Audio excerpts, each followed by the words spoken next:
Well, Bien, thanks a lot for the merci. invitation. Merci pour cette invitation. I thought of speaking to you in Greek. Je pensais vous parler en grec. I guess they would sign Greek to you. So, since we are in France, Mais comme je suis en France, France. je vais parler français.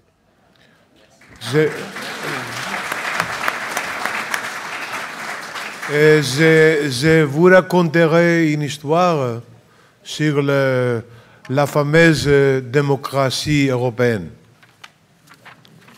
Alors, depuis son élection en janvier, le gouvernement grec doit affronter un coup d'État silencieux. Le but est de renverser le nouveau gouvernement, de le remplacer avec un gouvernement docile aux créanciers et en même temps de décourager les rêveurs électeurs de l'Espagne ou de notre pays, de l'Europe, qui croient encore à la possibilité d'élire des gouvernements opposés au dogme germanique de l'austérité. À Athènes, à ce moment-là, on essaye de tuer un gouvernement, mais on assassine l'espoir. La situation rappelle le Chili au début des années 70, lorsque le président, à l'époque américaine, Richard Nixon, s'employa à renverser Salvador Allende pour empêcher des débordements similaires ailleurs dans l'arrière-cour américain. Alors il a ordonné à ce moment-là, M. Nixon, faites hurler l'économie.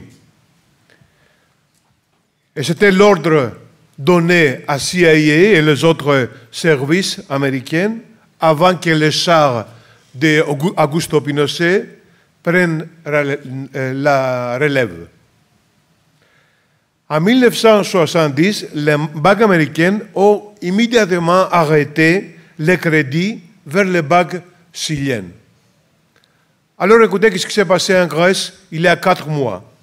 Une semaine après les élections de janvier, M. Draghi, président de la Banque centrale européenne, a coupé sans la moindre justification la principale source de financement des banques grecques qui ont été remplacées par un mécanisme d'émergence, un dispositif plus coûteux qui doit être renouvelé chaque semaine. Chaque semaine, ils décident s'ils vont continuer à financer les banques grecques ou ils arrêtent le financement et on aura la faillite.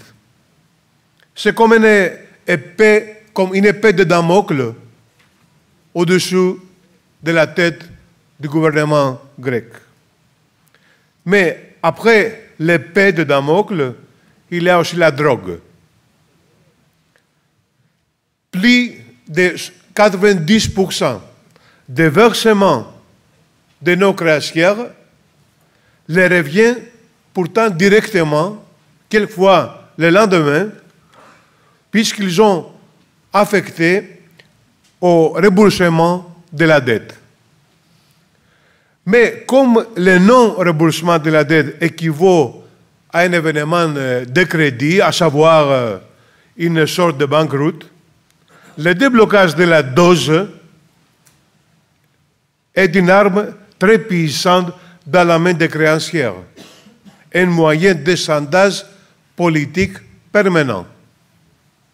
Pendant cette guerre non déclarée, des autres armes économiques sont aussi utilisées, comme par exemple les agences de notation. C'est un coup d'État moderne, comme on dit en anglais, not with the tanks, but with the banks. Les médias aussi internationaux ont été utilisés pour attaquer le gouvernement, pour évoquer les spectres de Grexit, de la sortie de la Grèce du zone euro, ou provoquer de la panique. À la tête de l'offensive, on retrouve le journal Bild, Allemagne, qui en 2010 avait inauguré les hymnes fracassants dénonçant la paresse et la corruption des Grecs, invités à vendre des îles pour payer la dette. Ce même Bild publiait récemment un pseudo-reportage sur une panique bancaire à Athènes, n'hésitant pas à falsifier, à utiliser une photo banale où des retraités font la queue devant une banque pour toucher la retraite. Alors, cette photo a été utilisée comme une preuve de panique de banque run de banque grecque. Je ne sais pas, voilà, ça c'est les photos. Il y a une photo, il y a une photo banale où quelques des retraités font la queue devant une banque pour prendre la retraite. Alors, cette photo a été utilisée à la une du journal Le Bild pour dire que les gens attaquent les banques pour prendre l'argent. Alors, il y a déjà une panique, un background. Alors, c'était comme ça. En plus, la plupart des médias internationaux ont diffusé la théorie du sauvetage de la Grèce, tandis qu'en réalité, par les prêts accordés en Grèce en 2010, c'était les banques françaises et allemandes qui ont été plutôt sauvées. Ces prêts, au début, avaient un taux d'intérêt très élevé, mais ont été présentés à l'opinion publique internationale et allemande comme une aide gratuite offerte aux paresseux et corrompus grecs. Alors, voyons ce qui se passe en réalité. D'après Libération, depuis 2010, la France a peut-être gagné jusqu'à 2 milliards d'euros grâce au prêt donné en Grèce qui est présenté à l'opinion publique française et plutôt allemande et internationale comme une aide comme ça gratuite. Même l'Autriche, qui a une participation très modeste, très faible au prêt accordé à la Grèce, a annoncé il y a une semaine que le gouvernement a annoncé qu'il a gagné 100 millions d'euros jusqu'à maintenant par les intérêts payés par la Grèce aux créanciers de ce prêt. Et alors, en Allemagne, presque tout le monde ne connaît pas la vérité. Il y a quelques émissions humoristiques qui disent la vérité, mais pas des émissions sérieuses. Les émissions sérieuses, les médias, les grands médias racontent tout à fait une histoire différente. On nous accuse aussi de ne pas vouloir faire passer des réformes. Mais c'est nous qui, plus que personne, qui voulons faire passer des réformes, mais de vraies réformes, par des chaos. Parce que si on exige de la Grèce, effectivement, c'est l'application de la recette néolibérale et dans cette revendication, chacun de la Troïka a son propre obsession. Les idéologues des Fonds monétaires internationaux demandent la dérégulation du marché du travail, ainsi que la légalisation des licenciements en masse qui ont promis aux oligarques grecs propriétaires de banques. La Commission européenne, de sa part, autrement dit Berlin, réclame la poursuite des privatisations qui intéressent les entreprises allemandes. dans la liste interminable de scandales et de ventes scandaleuses qui ont été déjà faits, je vous donne un exemple seulement. Est-ce qu'on peut voir ici le diapo, s'il vous plaît? C'est une vente effectuée par l'État grec 2013. C'est l'autre diapo, s'il vous plaît. Alors, il s'agit de 28 bâtiments qui appartenaient à l'État grec et ont été vendus sous la pression de la Troïka. Alors, l'État grec continue à utiliser les mêmes bâtiments. Alors, pendant les 20 années qui viennent, Athènes devra payer 600 millions de loyers. Ça veut dire le triple de la somme qu'on a touchée grâce à la vente à 2013. Ça, c'est la réalité de ce qui se passe, effectivement. Alors, qu'est-ce qui se passe maintenant? Le gouvernement grec, malgré la paralysie économique, les pressions, les fuites de la presse, de panique de les banques et tout ça, continue à jouir une très grande popularité. On a fait beaucoup de concessions, on a ajourné beaucoup de promesses électorales afin de trouver un compromis, mais pas se soumettre avec les créanciers. Mais le problème qui se pose à ce moment-là, on a accepté tous les cadres.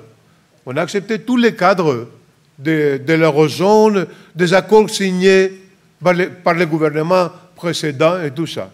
Mais le problème qui se pose alors, c'est est-ce que les élections ont un sens si un pays respectant l'essentiel de ses engagements n'a pas le droit de modifier un petit peu la politique des gouvernements précédents qui ont abouti à la catastrophe?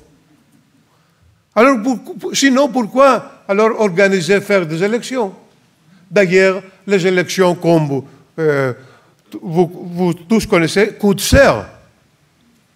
Il faut préparer, il y a les campagnes avant les élections, il y a les centres électoraux, les urnes, tout ça. Pourquoi alors organiser des élections si les élections ne puissent rien changer? C'est ça la question qui se pose. Alors, ce que les créanciers veulent à ce moment-là, le gouvernement athénien, évidemment, se trouve abandonné par les forces au support desquelles aspirer, comme c'était, par exemple, le gouvernement français. Alors, on ne peut pas à ce moment-là revendiquer la solution du problème majeur auquel le pays est confronté, une dette intolérable. La proposition d'organiser une conférence internationale, comme c'était le cas en 1953, qui soulagea l'Allemagne de la prise grande partie de la dette et de réparation de la guerre, ouvrant la voie au miracle économique allemagne, a été noyée, cette proposition, dans une mer de menaces, et de chantages et d'ultimatums. Alors, les créanciers veulent qu'il ne reste que deux options au gouvernement de M. Tsipras: se laisser étrangler financièrement, au niveau financier, s'il persiste à vouloir appliquer son programme, ou renier toutes ses promesses et tomber abandonné par ses électeurs. C'est ça, le coup d'État que nous sommes en train d'affronter. Et la seule chose que je peux vous assurer, c'est que nous résisterons. On ne va pas être soumis.